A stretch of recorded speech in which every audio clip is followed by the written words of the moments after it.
안에 있는 충만함, 좀 거꾸로 말하면 우리 안에 궁핍함을 갖고 살아갈 수도 있다고 말입니다. 궁핍함이 나타나면 어떤 모습이 나타날까?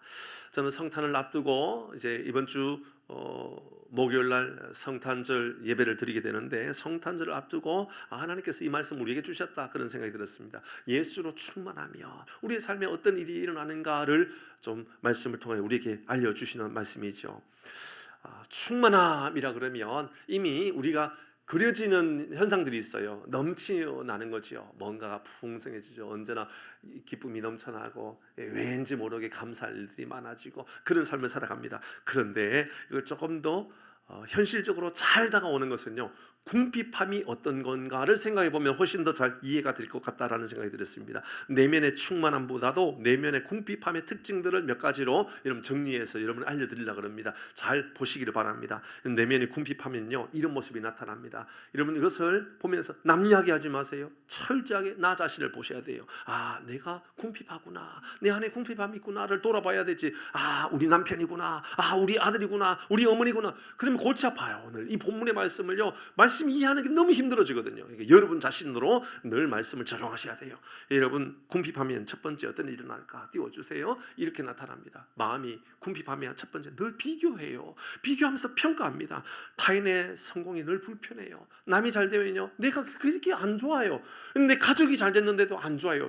내 동생이 잘 됐는데도 안 좋아요. 내가 잘 되는 것 이외에는요, 늘 비교하게 되어 있어요. 인정받지 못하면 스스로 초라하게 보여요. 내가 나이가 이렇게 됐는데 나는 왜 아직까지 이렇지, 이렇게 이야기하면서 초라한 모습을 보이고 살아간단 말이죠. 남을 낮추어야만 돼요. 그래야지 내가 좀 더 높아진 것처럼 보여지는 거예요. 그러니까는 늘 시선이 남을 낮추는 거예요. 이게 내가 얼마나 대단하고 내가 얼마나 훌륭한 사람이냐가 보여지는 것이 아니라 남을 자꾸만 내려야만, 남을 자꾸만 그렇게 안 좋은 사람으로 만들어야만 스스로가 높은 사람인 것처럼 그렇게 생각하는 거죠. 두 번째는요, 인정과 관심에 과도하게 예민해요. 인정받는 것, 관심받는 것, 과도하게 예민해요. 칭찬에 집착하게 되어 있고요. 지적하는 것 과민하게 반응해요. 집사님 그러면 안 돼요. 그러면요, 과민하게 너무 지나치게 이게 반응하게 된단 말이에요. 조금만 무관심하면요, 상처를 받게 되고요, 자꾸만 나를 무시한다는 생각이 들게 되는 거죠. 세 번째는요, 쉽게 분노합니다. 자꾸만 분노하고 또 방어하려고 그래요. 그래요, 제가 연약해서 그렇죠, 제가 많이 부족하지요, 그 받아들이면 되는데 그게 안 되는 경우들도 많은 거예요. 사소한 말에 날카로워요. 공격적이게 되는 거예요. 늘 변명하고요, 책임을 피하려고 그러고요, 늘 그런 모습만 보여주는 거예요. 공격받지 않고자 하는 방법이 있어요. 내가 공격받지 않으면 어떻게 하면 되느냐? 내가 먼저 공격하면 되는 거예요. 그런 모습들은 다 알고 보면 우리 내면 안에 궁핍함이 있기 때문에, 내 안에 뭔가 채워짐이 없기 때문에 계속해서 공격하려고 그러고요. 안 그러면 내가 공격받을까 봐 두려워하는 거죠. 네 번째는요, 관계에서 주는 것보다 받는 게 늘 좋아요. 그냥 늘 받아야만 되는 거예요. 이해받고 싶은 거예요. 이해하려는 마음이 없어요. 사랑받고 싶은 거예요. 사랑하려고 하는 마음이 별로 없는 거예요. 여러분, 그런 이 사랑받고 싶은 마음만, 이해받고 싶은 마음만 가지고요, 다른 일에는 좀 인색하고, 그래서 늘 관계도요, 거래요. 그러니까 오는 게 있어야지 가는 게 있지, 그 얘기를 하는 거예요. 내가 먼저 가보세요. 그러면 오는 게 있지요. 근데 가는 건 없으면서 늘 오는 것만 생각하고 살아가는 거죠. 다섯 번째는요, 혼자 있기가 두려워요. 혼자 있으면 늘 마음 안에 내가 왕따인가? 사람들이 나를 무시해서 그런가? 왜 나는 아무도 연락하는 사람이 없지? 계속해서 이런 마음이 드는 거예요. 바빠야 돼요. 그래서 늘 바빠요. 부르는 사람은 아무도 없는데 바빠요. 부르는 사람이 없는데 갈 때는 많은 사람이 있잖아요. 왜? 그러면 안 되는데 우리의 마음 안에는 늘 그런 삶을 살아가요. 성경이 이런 사람을 이렇게 표현하고 있어요. 예레미야 2장 13절입니다. 같이 읽어봅니다. 기억하셔야 돼요. 말씀 시작. 내 백성이 두 가지 악을 행하였다. 첫 번째는 뭐냐? 그들이 생수의 근원이 되는 하나님을 버렸다. 하나님은 어떤 분이냐? 생수의 근원이에요. 그 하나님을 버린 게 첫 번째 죄예요. 두 번째입니다. 그 모습에 이 모습이 나타나요. 잘 기억하셔야 돼요. 스스로 시작. 스스로 웅덩이를 판 것인데 그것은 그 물을 가두지 못할 터진 웅덩이다. 웅덩이를 만드는 거예요. 늘 웅덩이를 만드는데 터져 있어요. 웅덩이가. 여러분, 그릇이 있는데 뭐 혹은 뭐 어떤 뭐 큰 대야가 있는데 그 안에 터져 있다고 생각해 보세요. 안 차요, 안 차. 내 마음이 그렇다니까요. 내 마음에 궁핍하잖아요. 뭘 채워도 자꾸 흘러 빠져나가는, 늘 비어 있는 거예요. 최근에 우리 사회에 연예인 이슈가 많아요. 남자들은 정치적 동물이라 남자들은 이런 사회에 뭐 이상한 이슈가 있으면 바로 정치적으로 해석을 하거든요. 정치에 뭔 일이 있을 거야 이렇게 생각하는 거예요. 분명히 뭐 비하인드가 있을 거야 이렇게 생각을 해요. 뭐 그런 거 잘 모르죠. 뭐 어떻게 알아요? 뭐 그럴 수도 있고 아닐 수도 있으니까요. 거기까지는 빼고 최근에 연예계 이슈를 먼저 시작했던 사람이 누구죠? 이 박나래 이전에 큰 이슈가 있었어요. 조진웅 이슈는 싹 사라져버리고 박나래가 큰 이슈로 되고 있어요. 그래서 저도 뭐지? 아니 저 조진웅? 뭐야? 뭐 숨기려고 하는 거 있나? 이런 생각이 들어요. 그건 잘 모르겠어요. 어쨌든 있겠죠. 저 분당에서 있었던 옛날의 사건들 제가 그때 신문제를 찾아봤단 말입니다. 여러 신문 찾아봤어요. 보니까는 참 인생 저렇게 살면 안 되는데 이런 생각이 들었어요. 그런데 모르겠어요. 다 끝났고 어쨌든 그리고 나서 갑자기 조세호가 또 등장해요. 그러더니 조세호만 등장하는 게 아니라 박나래가 등장하더니 이제는 걷잡을 수 없는 이야기로 막 하다가 이제 조진웅 이야기는 사라져 버리고 없어요. 왜 사라졌는지는 뭐 어떻게 알겠어요. 뭐 사라졌겠죠. 더 이상 이야기가 없는지도 모르겠죠. 그런데 중요한 거 박나래 이야기해 보십시다.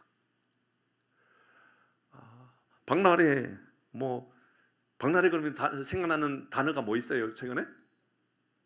주사이모.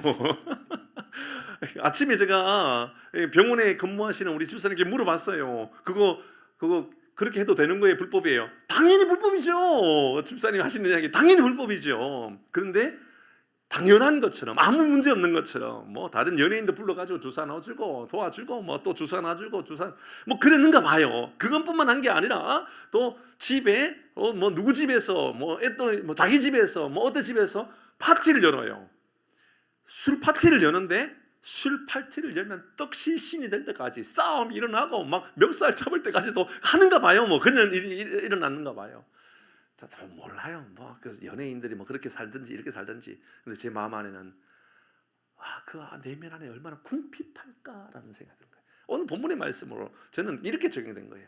연예인들만큼 늘 서치라이트가 비춰지는 삶을 살아가는 그 내면 안에 얼마나 궁핍함이 있으면 얼마나 궁핍하면 늘 떡시신이 될 때까지 뭘 맞아야 되고 주사를 맞고 뭐 버텨내는 것이 아니라 어떤 즐거움을 위하여 그렇게 삶을 살아가고 있는지 그런 생각이 들었다 그 말입니다.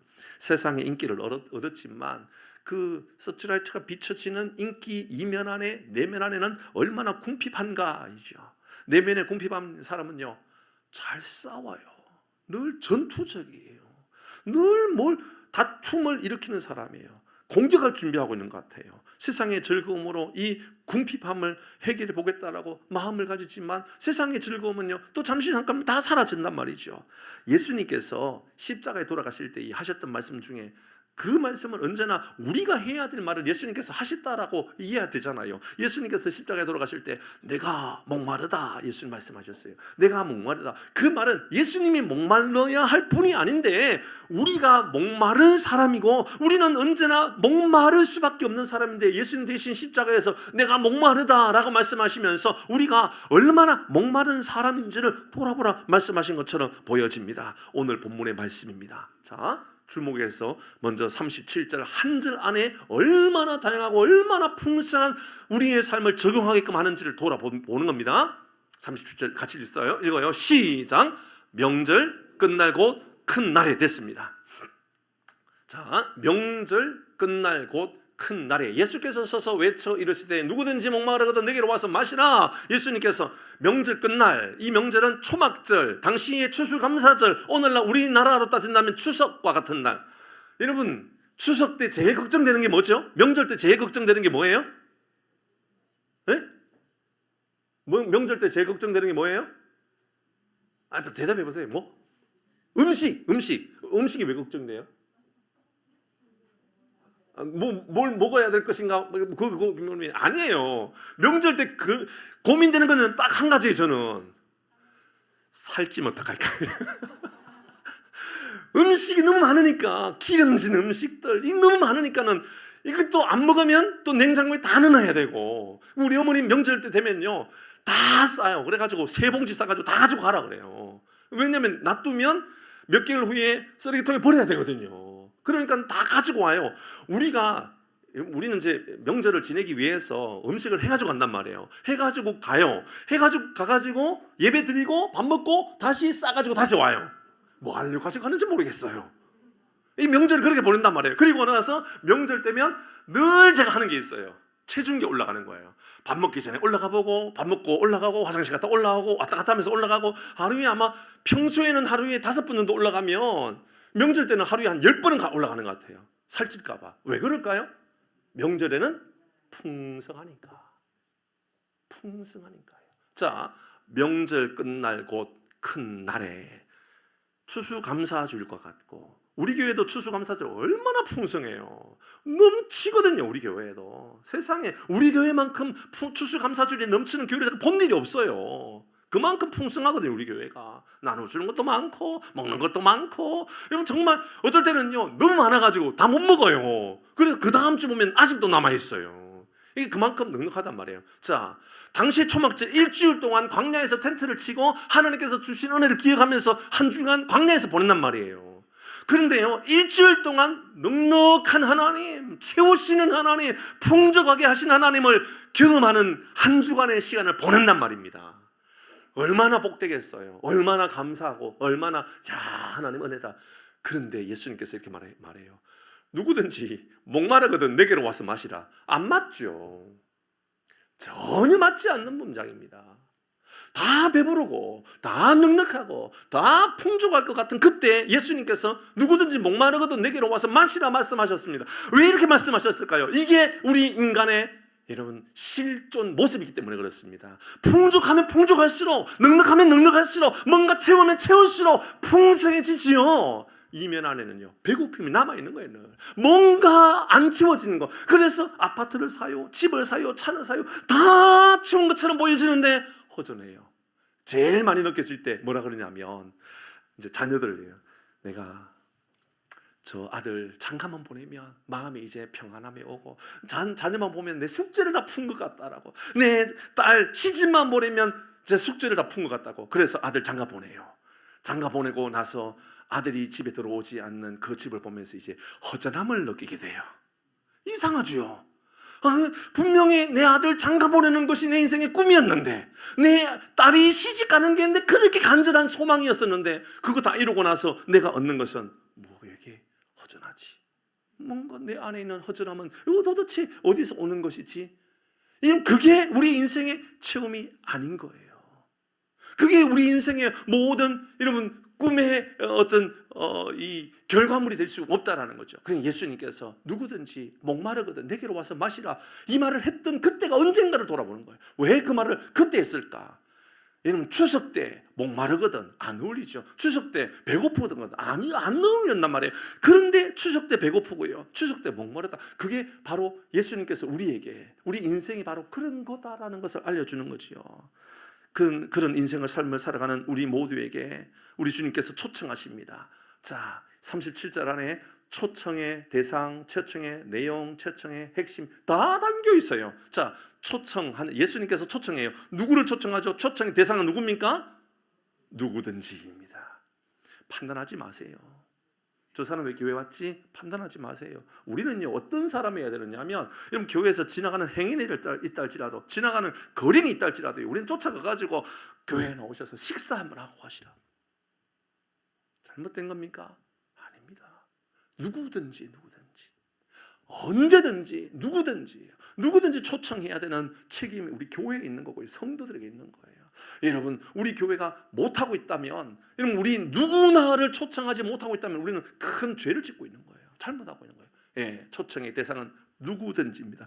그런데 누구든지 그 초청을 하는 그 장면이 어떻게 초청하고 있는지 다시 보십시다. 초청하시는 예수님의 모습입니다. 어떻게 합니까? 37절 같이 읽습니다. 시작. 명절 끝날 곧 큰 날에 예수께서 어떻게 초청하고 있어요? 서서 어떻게 해요? 외쳐서 큰 소리를 외치고 있는 거예요. 자, 예수님께서 가르치실 때 앉아서 가르쳤나 봅니다. 의자라든지 뭐 통나무라든지 뭐 바위라든지 어딘가 이렇게 앉아서 가르치고 있었나 봅니다. 그러다가 예수님께서 마지막 명절 끝날에 자리에서 벌떡 일어나더니 큰 소리로 배부른 삶을 살아가고 누구나 다 풍족한 것처럼 보이시는 그 사람들을 향하여 예수님께서 자리에서 벌떡 일어나서 큰 소리로 누구든지 목마르든 내게로 와라 라고 외치고 있는 거예요. 이 사람들이 볼 때는 뭐야, 저 이상한 사람이 다 있네. 왜 저렇게 소리를 지르고 있어? 왜 저렇게 큰 소리를 떠들고 있어? 사람들 당황해할지도 몰라요. 그 말 안에는 예수님은 긴급하다라는 거예요. 지금 이게 가장 우리 인생에 중요하고 얼마나 시급한 문제인지 모른다라고 예수님께서 간절한 마음을 가지고 초청하고 있다라는 거죠. 그렇습니다. 예수님의 초청은 가볍지 않아요. 여러분 그냥 전화 한 통으로 여러분 주변에 있는 사람에게 그래 교회 한번 올래? 내 바빠가지고 그래 뭐 다음에 그만 시간 되면 와, 이게 아니란 말이에요. 예수님의 초청은 어떤 모습이냐면 교회에 올래가 아니라 지금 신발을 신지 못한다 할지라도, 이러면 제대로 바지를 입지 못한다 할지라도 막 집에 뛰어가는 거예요. 대문 앞에 가가지고 문 열고 큰 소리로 빨리 나오라고, 빨리 나오라고, 배고픈 인생아 빨리 나오라고 그렇게 외치고 있는 모습이 바로 오늘 본문의 장면이에요. 그러니까 우리는 큰 죄를 짓고 있죠. 어떤 죄를 지고 있어요? 사람들 초청하는데 오면 오고 안 오면 안 오고, 오는 둥 마는 둥 뭐, 여러분 그런 모습은 정말 예수님과는 너무 상반된 모습이죠. 예수님은 누구든지 목마르거든 내게로 오라 그 앞에 서서 외치고 있다고 해요. 외치고 큰 소리로 외치고 있어요. 초청의 핵심은 뭐지요? 초청의 핵심은 마지막 부분이죠. 누구든지 목마르거든 내게로 와라 예요. 와라. 와라. 예수님의 초청의 핵심은 오는 겁니다. 결국은 나오게 하는 거예요. 나오는 것. 주님께로 나와야 합니다. 말씀을 읽으십시오가 아니라 주님께로 나오십시오. 나오셔야만 됩니다. 그리고 그 내용은 뭡니까? 와서 마시는 겁니다. 와서 마시는 거예요. 마시는 거. 예수님을 말씀을 듣는 것, 마시는 겁니다. 예수님께 기도하고 예수님 은혜를 구하는 것 다 마시는 작업입니다. 주님을 내 삶에 그대로 받아들이는 작업인 것이죠. 오늘날 우리 사회의 모습을 보면서 제 마음 안에 좀 마음을 좀 불편하게 하는 것, 여성 여러분들은 굉장히 기분이 좋을 수도 있어요. 그러나 목회자의 한 입장으로서는 제 말씀을 준비하면서는 마음이 참 안 좋다라고 생각된 게 있었는데, 뭐냐면 주부의 일당이에요. 주부. 여러분 주부의 가정주부의 일당은 얼마 정도 될까요? 가정주부의 일당은 얼마 정도 계산해 드리면 될까요? 장로님 가정주부 일당 하루 일당 얼마 정도 주면 적절할까요?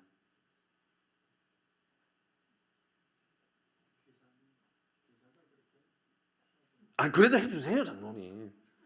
장로님 계산하기 어려운가 봐요. 예, 가정주부로 열심히 살아왔던 분들 여러분에게 한번 여쭤볼까요? 예, 열심히 가정주부로 살아가는 선한네 집사님, 예, 가정주부의 일당 하루는 얼마 정도의 비용이면 될까요? 선한네 집사님이 갑자기 앞에 있는 것 같아요. 10만 원이면 좋겠다. 10만 원이면 좋겠다. 근데 남편이 대신 대답해 준 것 같은데요. 그래요. 예, 알겠습니다. 어쨌든 10만 원이면 되겠다. 10만 원. 아닙니다. 10만 원은 좀 적은 것 같아요. 10만 원보다는 좀 더 주는 게 좋겠어요 라고 생각하시는 분이 있나요? 참 아무라고요. 참 답답한 게 바로 이 장면입니다. 일당이 필요 없다라는 게 아니에요. 그것은 돈으로 계산할 수 있는 게 아니거든요. 근데 돈으로 계산해가지고 이게 얼마짜리다라고 이야기를 해요. 그러면 아내가 자존감이 높아지는 건가요? 그러면 아내는 더 행복해지는 걸까요? 한번 생각해 보십시다. 어떤 남편이 있는데 A라는 남편이 있고 B라는 남편이 있어요. 열심히 일했는데 월급을 100만 원 받는 사람이에요. 대충 되는데 월급을 1000만 원 받는 사람이 있어요. 100만 원짜리 월급을 갖고 온 사람은 가족을 100만 원치만 사랑하고, 대충 돼도 1000만 원을 버는 사람은 1000만 원치 가족을 사랑하고 있는 건가요? 아니죠. 1000만 원이 아니라 여러분 1억을 가지고 온다 할지라도 여러분 가서 사랑하지 않는 이력이 존재할 수 있는 거지요. 잘 생각해 보면 때로는요 어떤 문제가 생길 수 있느냐면 100만 원을 가지고 왔지만 그 돈은 1000만 원보다도 훨씬 더 가치 있는 돈이 될 수 있는 거예요. 그러니까는 아내가 집에서 수고하는 그 수고가 가정주부의 역할이 10만 원짜리가 아무리 보아도 어떤 이들은 10만 원은 안 되네. 이거는 10만 원. 50만 원은 줘야 된다. 100만 원은 줘야 된다. 하루 일당 50만 원은 줘야 된다. 그러면 아마 김자성 집사님 아마 집사님 월급보다도 우리 집사님, 서남네 집사님 훨씬 더 큰 돈을 가지고 오는 사람이 될 거예요. 맞겠죠? 그러죠. 여러분 그것을 왜 계산해야 되죠? 여러분 아내의 일당은 계산하면 안 되는 돈입니다. 남편의 일당도 사회에 나가서 버는 돈도 계산해서 될 문제가 아닌 돈입니다. 그 돈은 여러분 어떤 돈으로도 비교할 수 없는 돈인 거죠. 가장 가치 있는 거죠. 그것은 돈으로 얼마짜리냐가 아니라 가장 가치 있는 돈인 겁니다. 우리 주님께서 우리에게 내게로 와서 마시라. 그럼 어떻게 마시느냐? 비용은 어떻게 지불해야 되느냐? 이사야서 55장의 말씀에 보면 이 이야기를 비슷하게 이렇게 말씀하고 있어요. 예수님께로 나와서 물을 마시는 것에 대해서 이사야 55장 1절의 말씀 읽어봅니다. 시작. 오라 너희 모든 목마른 자들아 물로 나오라. 돈 없는 자도 와라. 너희는 와서 사 먹되 돈 없이 값없이 와서 포도주와 젖을 사라. 이게 사라는 거예요. 근데 어떻게 살아? 돈 없이 값없이 살아. 공짜로 살아. 그럼 공짜입니까? 아닙니다. 이건 돈을 지불할 수 없으니까 돈 없이 살라는 것이지 얼마짜리 싸니까는 그냥 공짜로 살아 그 말이 아닙니다. 돈으로 살 수 없다 그 말입니다. 예수님께로 나와 우리가 물을 마시는 것, 말씀을 듣는 것은 돈을 주고 살 수 있는 것이 아니라는 말씀을 하고 있는 것이죠. 주님께서 내 안에 계셔서 내 삶을 풍족하게 해주는 것은 어떤 돈을 매길 수 있는 그런 가치가 아니라는 겁니다.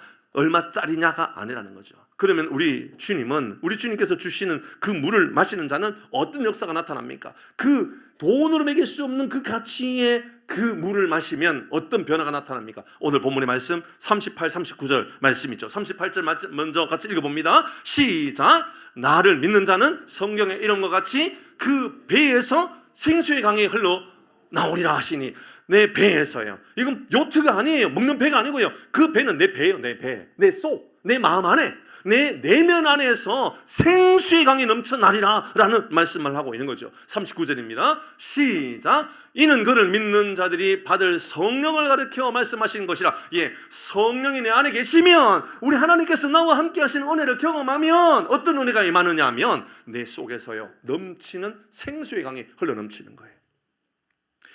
이 내면 안에서요, 이 오장 육부 안에 그런 마음이죠. 그러니까 내 속에서 감사가, 만족이, 평강이 넘쳐나는 거예요. 이게 이사야서의 58장에는요 또 비슷하게 표현하고 있어요. 11절 말씀 같이 읽어봅니다. 시작.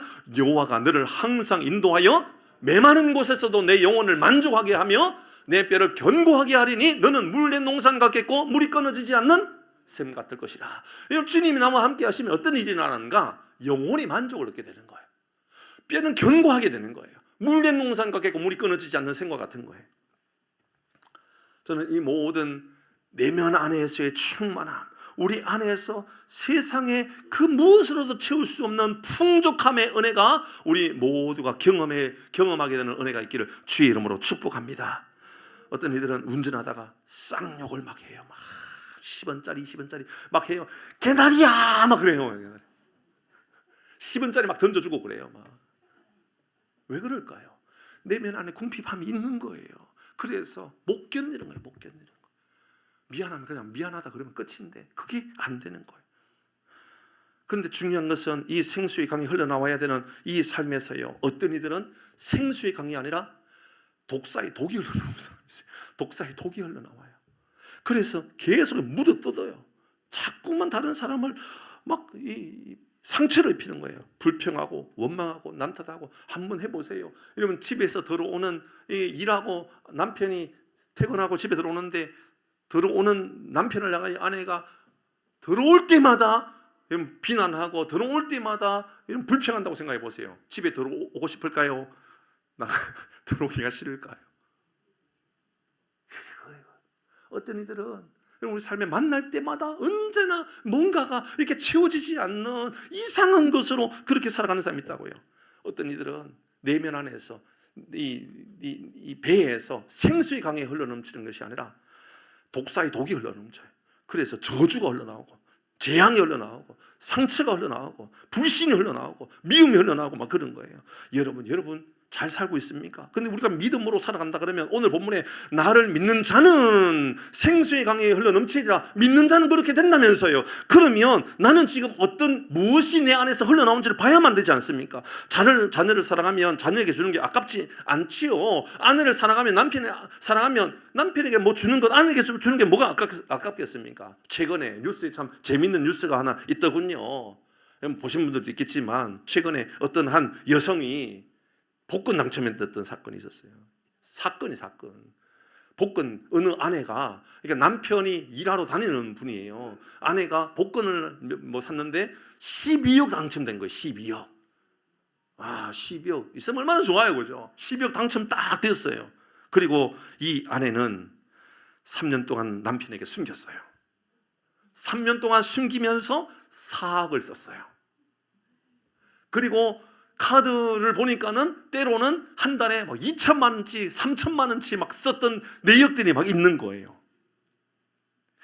여러분, 왜 그런 일이 일어날까요? 이 아내의 하는 말입니다. 이 여인이 하는 말. 이건 내 거다. 내가 수고해서 내가 얻은 거다. 내 거다. 이걸 내가 남편과 함께 써야 될 이유가 없다. 내 거다. 그래서 남편이 소송 걸었습니다. 반띵해라. 반띵해라. 그래서 4억을 썼음에도 불구하고 12억의 반을 나누라. 그리고 이혼 소송 중입니다. 내면 안에요 하면, 내면 안에 궁핍하면 뭐 그런 걸로 채워야 되는 거예요. 안 채우니까 이거 빠져나가는 것 때문에 막 갈등하는 거예요. 어떤 사람은 흘러넘치는 사람이 있습니다. 성령으로 흘러넘치는 사람, 기쁨으로 흘러넘치는 사람, 사랑으로 흘러넘치는 사람, 은혜로 흘러넘치는 사람이 있습니다. 여러분은 무엇으로 흘러넘치고 있습니까? 중요한 거 다시 한번 보죠. 자, 11절의 말씀을 보니까 11절 먼저 보기 전에 앞에 있는 38절을 먼저 읽어야 돼요. 자, 다시 38절 앞에 띄워주세요. 자, 보십시다. 나를 믿는 자는 성경의 이름과 같이 그 배에서, 내 속에서, 내 내면에서 생수의 강, 사람을 살린단 말입니다. 내 입에서 나오는 말이 내 가족을 살리고 내 자녀를 살리고 내 이웃을 살리는 위대한 능력이 나타난다, 그 말입니다. 그런데요, 강이 어떻게 나타나느냐? 흘러나오리라 라고 이야기하고 있어요. 자, 생수의 강이 채워지리라 아니라고요.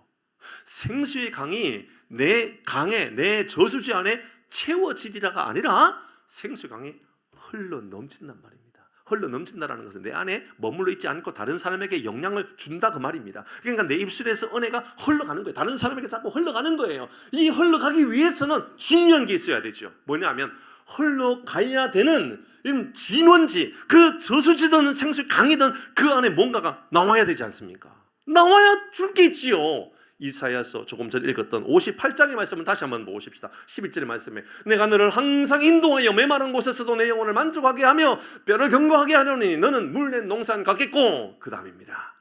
물이 끊어지지 않는 샘 같을 것이라.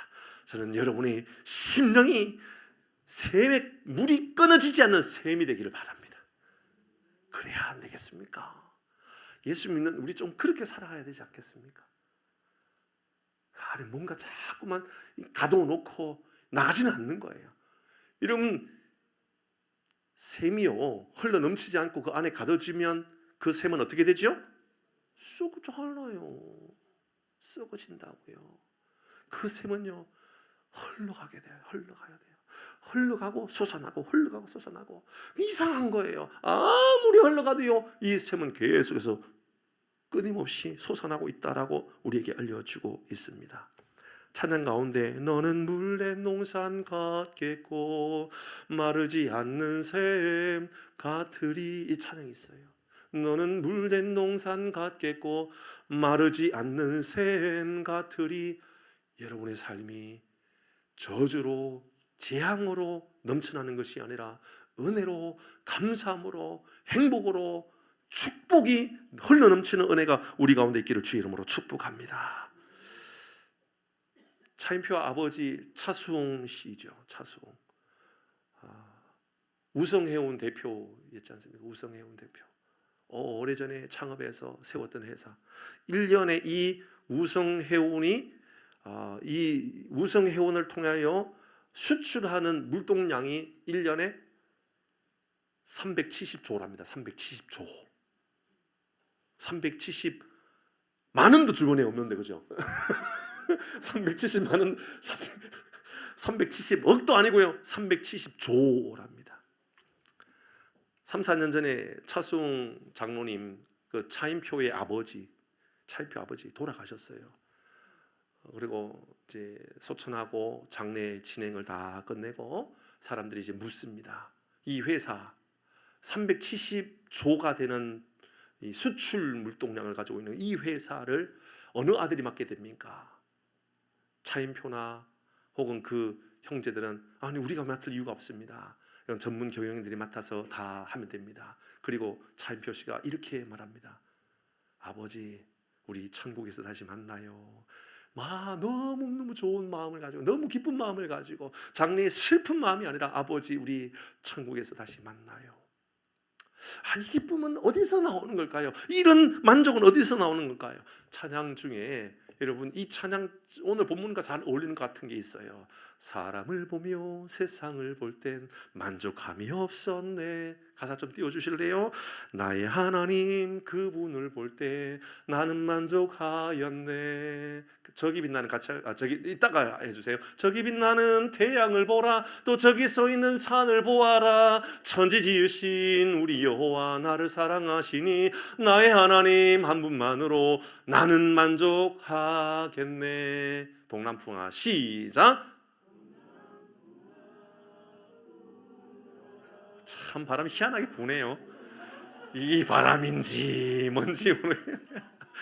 동남풍아 불어라. 그까짓 거 불어라 그 말입니다. 그까짓 거 불어라. 나는 괜찮다가 그 말입니다. 동남풍아 마음껏 불어라. 서북풍아 마음껏 불어라. 태풍아 내 인생에 불어와라. 나는 흔들리지 않는다 그 말입니다. 그렇게 살고 싶지 않습니까? 건강에 태풍이 몰아오고 관계에 태풍이 몰아오고 그래서 동남풍이 불어오고 서북풍이 불어오고 그래서 가시밭과 같은 인생을 걸어갈 때 가시밭의 백합화 시작. 가시밭의 백합화 예수 향기 날리니 아멘. 가시밭의 백합화 예수 향기 날리니 할렐루야 아멘. 어떤 바람도 이겨낼 수 있는 강력한 예수의 바람이 여러분의 삶에 불어오기를 주의 이름으로 축복합니다. 시편 92편 이제 말씀을 마무리하려고 합니다. 12절 말씀을 보십시다. 시편 92편 12절부터 15절까지인데요. 예수 안에 거하는 인생은 이런 인생이랍니다. 예수 안의 인생. 의인은 종려나무같이 번성하고요 레바논의 백향목같이 성장하게 됩니다. 13절 시작. 이는 여호와의 집에 신겼음이요 우리 하나님의 뜰 안에 번성하리로다. 하나님의 뜰 안에 거하고 살아가기를 바랍니다. 하나님의 성전 안에 발길을 내딛고 예배의 자리에 발길을 내딛고 살아가는 것은 언제나 하나님께서 주시는 복이 있다 그 말입니다. 14절 시작. 그는 늙어도 결실하며 진액이 풍성하고 빛이 이봉순 권사님에게 이런 은혜가 있기를 바랍니다. 오늘 아침에도 이길순 권사님 오자마자 저를 악수를 해요. 이길순 권사님 90연세예요. 90. 이길순 권사님 저를 손을 잡을 때마다 제가 힘든 게 있어요. 너무 세게 잡아가고 손이 아파요. 90 다 되신 분이 늙어도 여전히 결실하고 진액이 풍족하고 빛이 청청하고 여러분 90이 넘어도 여러분 청청하고 맑은 정신을 가지고 늘 기쁨으로 살아가는 복이 있기를 주의 이름으로 축복합니다. 그 안에 있을 때 말입니다. 그 안에 성전의 뜰 아래 있는 사람들을 향해 주시는 약속입니다. 15절 시작. 여호와의 정직하심과 그의 바위 되심과 그에게는 불의가 없음이 선포되리로다. 다시 13절 말씀부터 다시 살짝만 12절부터 다시 보도록 합니다. 12절 시작. 의인은 됐습니다. 종려나무 아세요? 종려나무? 종려나무. 어떤 의미에서는 종려나무는 저 야자수 같은 나무예요. 야자수 어디 가면 있죠? 제주도 가면 있죠. 또 동남아에 가면 야자수 얼마나 많아요. 여러분 야자수가 저는 이번에 알았어요. 야자수가요. 바닷가에도 잘 큰대요. 이게 소금기가 있는 바다에서도요. 이게 기가 막히게 잘 크는 게 야자수래요. 그런데 이 야자수가요. 뿌리가 또 얼마나 깊이 내려지는지, 얼마나 또 뿌리가 많은지 어진간해서는 뭐 태풍이 와도요 넘어지지 않는 게 또 야자수예요. 그게 바로 종려나무과예요. 종려나무과. 성경은 우리에게 이렇게 말합니다. 믿음의 사람은 종려나무같이 번성할 것이다. 아시잖아요. 여러분 동남아에 구경할 때마다 보세요. 나무가 쫙쫙 커져 있는 걸 보면서 이야, 나무 정말 기가 막히게 잘 커져 있네. 저거 얼마나 약할까? 아니라니까요. 저 약하지 않아요. 뿌리가 깊이 쫙 내려가지고 넘어지지 않는 거예요. 하나님 우리에게 약속하고 있어요. 믿음 안에 풍성함을 누리고 살아가는 생수의 강이 넘쳐나는 삶은요, 첫 번째는요 종려나무 같대요. 쫙쫙 번성한 사람. 두 번째는요 어떤 사람과 같으냐? 레바논의 백향목 같대요. 백향목. 이번에 설교를 준비하면서 백향목 나무를 한번 생각해 봤어요. 여러분 나라의 국기, 나라마다 국기가 있잖아요. 국기 안에 나무가 있는 나라가 있어요. 나무가. 캐나다는 나무가 있는 게 아니라 이파리가 하나 있잖아요. 이파리가, 그렇죠? 이파리가 하나 있죠. 나무가 있는 나라가 있어요. 어딜까요? 레바논입니다. 레바논은요 대표 하나 뽑아라 그러면요 백향목 뽑아요. 그렇게 뽑아요. 찾아보니까 그렇게 되어 있더라고요. 레바논의 나무는 백향목이고. 왜 그런 의미로 했는가? 가장 단단한 나무로 백향목을 뽑고 있더라고요. 불멸의 나무, 단단한 나무, 향이 좋은 나무, 최고의 건축 자료, 그게 바로 백향목이라고 이렇게 이야기하고 있더라고요. 성경은 오늘 우리에게 믿음 안에 있는 삶을 살아가는 사람들에게 번성할 것이다 라는 것뿐만 아니라 단단해질 것이다, 튼튼해질 것이다, 강력해질 것이다 말씀하고 있습니다. 저는 우리 주님께서 우리에게 우리 인생의 축제와 같은 삶을 살아가는 축제의 마지막 날 우리 주님께서 우리에게 큰 소리로 내게로 오라라고 말씀하시는 것은 이제 여기서 축제가 끝난 것이 아니라 그 말입니다. 여러분 초막절의 끝이 여기가 아니라는 겁니다. 이제 주님과 함께하면 광야에서 우리가 초막절의 축제를 느꼈다면 이제는 일상의 현장에서, 우리의 일터에서, 우리 가정에서, 우리 학교에서 여전히 축제와 같은 삶을 살아가는 방법이 있다. 그 말을 알려주고 있는 것이지요. 내게로 와서 마시라 라고 하는 것은 주님이 함께하는 삶을 살아갈 때 비로소 우리는 향기로운 인생의 삶을 살게 된다는 것이죠. 어떤 사람은 매 순간순간마다 숙제를 풀듯이 살아갑니다. 숙제를 풀듯이. 숙제하고 싶은 사람 몇 명이나 있겠어요? 공부가 좋은 사람은 숙제하고 싶겠지요. 여러분 학교 다니면서 와, 나 숙제 너무너무 하고 싶어서 너무너무 학교 선생님한테 숙제 좀 내달라고 그렇게 간청했던 분이 있으면 손을 들어서 피해 보세요. 아마 그분은요 집에 갈 때 요거도 먹을 거예요. 대부분은 숙제를 내줄 때마다 선생님 숙제 너무 많아요. 다 그렇게 말하고 살았잖아요. 그런데 숙제를 하듯이 인생을 살아갈 겁니까? 아니면 축제를 하듯이 살아갈 겁니까? 오늘 성경은 우리에게 축제 마지막 날 소리치면서 우리에게 말씀하셨습니다. 인생이 이제 축제의 인생으로 살아가라.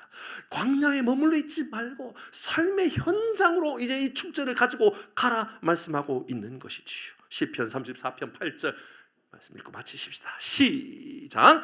너희는 여호와의 선하심을 맛보아알지어다. 그에게 피하는 자는 복이 있도다. 이 복을 누리기를 주의 이름으로 축복합니다.